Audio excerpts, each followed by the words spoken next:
start with, we had a very brief conversation during in Delhi and over chats. Demand gen is something that is one of your core expertise, and you've led that over these years, right? When we started, I'm sure when you started, definitely, and when I also started, it was more lead gen, right? There was only lead gen as the terminology being used, which was simple to understand, right? You want to generate leads. Then when I started doing this business, the last year only, I think the demand gen became a buzzword, right? Um, what exactly, according to you, because you've seen a long journey in demand gen, in lead gen, right? What is exactly demand gen? Can you clarify for our viewers, and how exactly is it different from lead gen?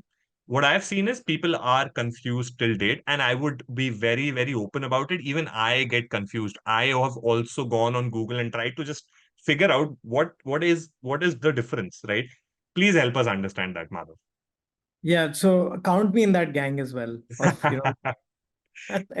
I think it's almost like there is no specific definition. I'm not sure if I'll be able to answer this No properly, worries. but I think there's two or three things in here, right? Like one is, I would also say that, I mean, this maybe is kind of like a disclaimer that within marketing, right? Like the same things keep getting rebranded again and again. We That's very started like 10 years back with growth hacking and then yeah. inbound thing, right? And then, like all of these things come, right? And just like that,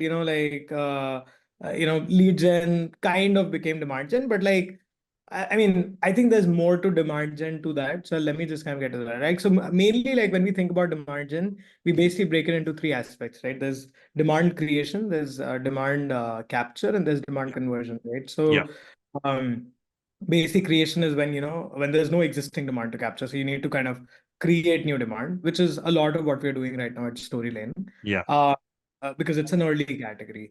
Yeah. Demand capture is kind of like the standard playbook we've seen over the last 10 years. You operate in an email marketing software or live chat software, and there's just already a lot of knowledge and information about it, right? So there's already a lot of existing demand, let's say in Yeah. terms of keyword search and everything, Yeah. and you kind of capture that demand, right? And then when it comes to demand conversion, it's like, all right, now you've captured this demand. How do you convert that demand, right? Like, so Hmm. you could do that through conversion rate optimization. You could do it through email sequences. You could do it through demos. Like there's all sorts of things, right? But it's basically kind of taking this from a perspective. But the reason why demand gen kind of became much bigger right now than just lead gen was because um, so lead gen typically basically meant that you get X leads and then you get Y conversions, right? Like, it Yeah. was very straightforward linear Yeah. path that Yeah. where you get 200 leads, out of that 20 will sign up, one will become a paying customer, right? Yeah. But and you'll have a direct attribution source that, okay, this one came from Google, this one came from YouTube, this one came from Instagram, whatever, right? Yeah.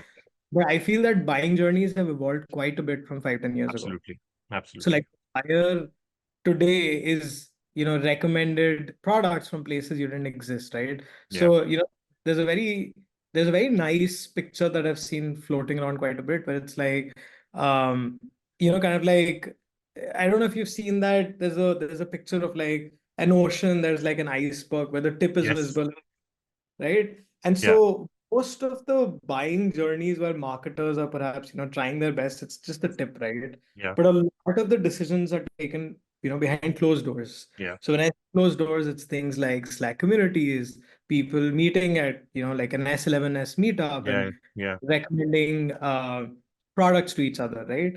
People kind Reviews, sites, and all of of, those, right?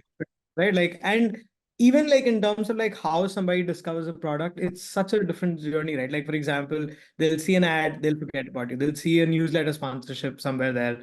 They'll be like, okay, good, I've seen this person twice. And then they'll see a LinkedIn post from somebody, and then they'll see an article from us, and then they'll Yeah. see us at the event. And like at the fifth, sixth touch point, they'll actually sign up. But the issue is previously that sixth source was basically attributed as like the Last main. touch.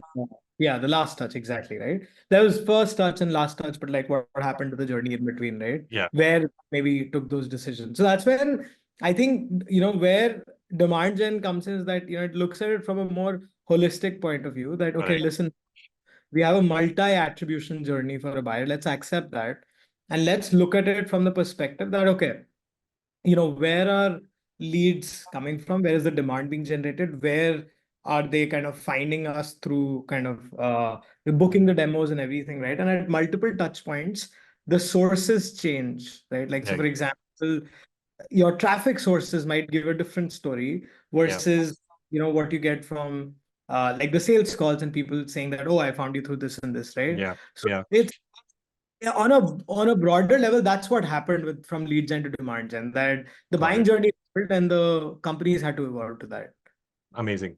Amazing. That's a really good perspective. I think